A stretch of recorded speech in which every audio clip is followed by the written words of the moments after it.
մենք պետք է սովորենք տեր կանգնել մեր իրավունքներին, մենք պետք է սովորենք բարձրաձայնել մեր ցանկությունները ու տեղ հասցնել։ Եթե մենք չանենք, մեզ համար ոչ ոք չի անի։ Բայց այստեղ դժում է մի ուրիշ աշխատավոր կանանց խավ, որոնք որ փաստացի չեն օգտվելու իրենց իրավունքներից։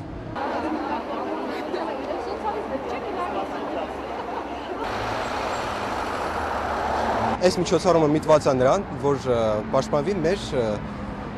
բազմանալու իրավունքը, սահմանադրական, եթե ուզում եք, եւ մի ուղղակի հետաքրքիր հեգնանք է։ Մի կողմից ուզում ենք, որ զորակոչը մեծանա, որ զինվորները չպակասեն, բանակը ուժեղ լինի, մյուս կողմից ստեղծում ենք պայմաններ, որ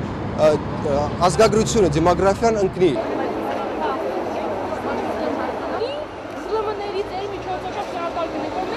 Մենք ուզում ենք ասել, որ կարծում ենք, որ այս օրենքը ոչ միայն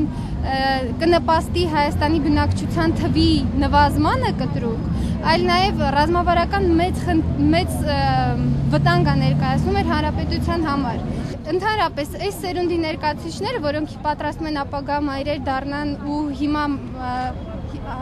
կամ ապագայում կամ հիմա արդեն մայրիկներ են, նրանք ներկայացնում են 90-ական թվականներին սառը նստարանների վրա մեծացած աղջիկներ եւ որոնք անցել են այս պետության իրական արդյունքն են, իրական պրոդուկտն են, որոնք անցել են շատ դժվարությունների միջով, որոնց ընտանիքները ցուրտ ու մութ են տեսել, որոնք դեռ Երևանում են, դեռ Հայաստանում են ու պատկերացնում ու կապում են իրենց ապագան այս երկրի հետ։ Եվ այս պայմաններում տարիների աշխատանքի իրենց արդյունքը ուղղակի վերցնել ու ասել, որ գիտեք, մեր պետություն նման չի կարող նման աջակցություն ցույց տալ, կարծում եմ ճիշտ չի, որովհետև այս մայրիկները, այս կանայք, այն մարդիկ են, այն կատեգորիան է, որ ես վստահորեն կարող եմ ասել, մեր երկրի միջուկն է կազմում։ Եվ ընդհանրապես օրենքի առաջարկում ենք օրենքի ստորագրությունը հետ կանչել։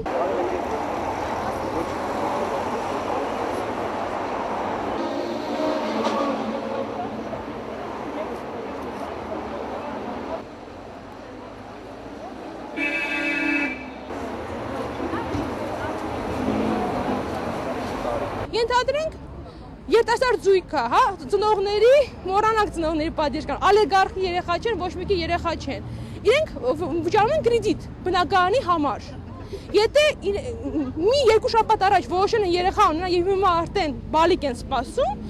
ըստ օրենքի իրենք ի վիճակի չեն լինելու իրենց կրեդիտը փակելու բնակարանի եւ համար։ Այդ արդեն ստիպում է մայրիկին